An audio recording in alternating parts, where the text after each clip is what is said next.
Credit Suisse says that the global 1% holds half of the world's wealth. And here in America, the 3 richest men have the same amount of wealth as the entire bottom 50% of the population, according to the Institute for Policy Studies. All this inequality is leading not just to serious economic problems, but political ones as well. What to do? My next guest is a 1%er or a 0.1%er who grew up very differently, and he is putting his money and his mouth behind a novel solution. Facebook co-founder Chris Hughes has a new book called Fair Shot, Rethinking Inequality and How We Earn. Chris, thanks for coming on. Thanks for having me. So you start the book by talking about how you grew up, which is very different circumstances than you're in now. What was it like? So I grew up in a little town called Hickory, North Carolina. It's in the foothills of the Appalachian Mountains. And my mom was a public school teacher. My dad was a traveling paper salesman. And we grew up pretty much as middle class as they come. We went to church almost every Sunday, and weekends were spent doing housework. My parents worked hard to make ends meet. I got a scholarship to go to a fancy boarding school and then later on to Harvard. And while there, roomed with Mark Zuckerberg. And the Facebook story took off. The rocket ship rise has been well documented, and my life dramatically changed. I went from being part of the middle class to very much being part of the 1%. Specifically in the book, I talked about how I made nearly $500 million for 3 years worth of work. And the fact that there's nothing else to call that but what it is, a lucky break. And in the years after that, I started to think, well, my story is extreme. It's, not everybody is a roommate of Mark Zuckerberg, etc. And I realized over time, though, that while my case might be extreme, it's not that uncommon. A small group of people in our economy is getting incredibly wealthy at the same time as everybody else is working just as hard as they have historically and can't make ends meet. And I think a guaranteed income of $500 a month for working Americans making less than 50 grand is actually the most powerful thing that we can do to not just combat income inequality, but also restore the American dream. So the argument against the kind of proposal you're putting forward is it is a disincentive for people to work. If you're telling people you're going to get a guaranteed income, won't people want to reduce the incentive to go out and get work, and that there's something meaningful about a job that's not just about money, it's about a sense of purpose and dignity.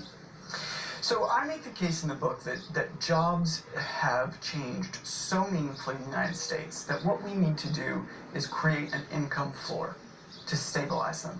Whether the rise of the robots happens, if self-driving cars come or don't come, working people need basic financial stability. The people who are out there who I talk to, the vast majority of Americans want to work.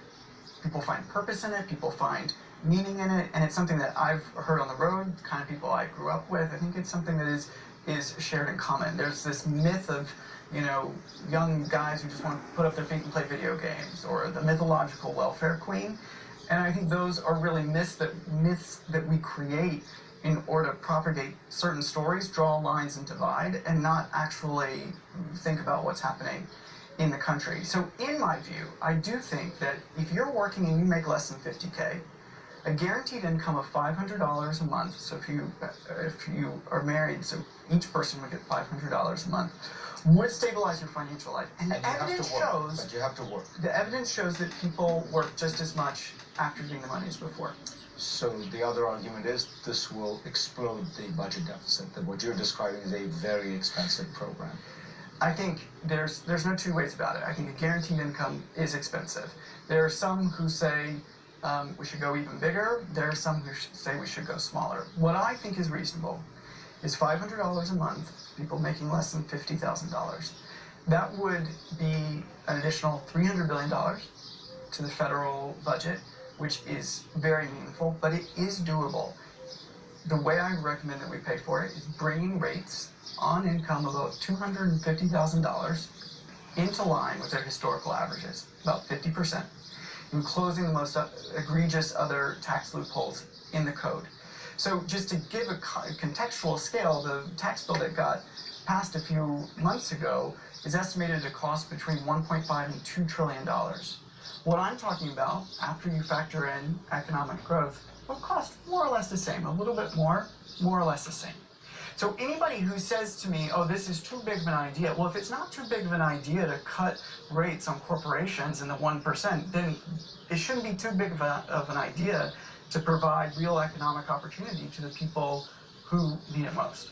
When you go back to Appalachian, do they look at you because of the boarding school and Harvard and the money, but also the education? Do they think you have become a different person?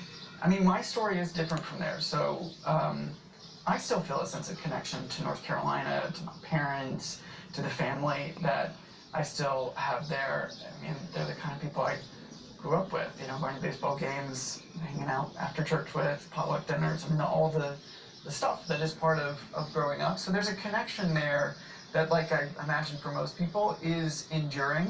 But there's also a sense that my life has taken a very different course, and that does make me different. And I also think that with that privilege comes a sense of responsibility, because that is deeply tied into the same value set that I share with many of the people I did grow up with. Chris, it was a pleasure to have you on. Thanks for having me. There is a reason that Africa is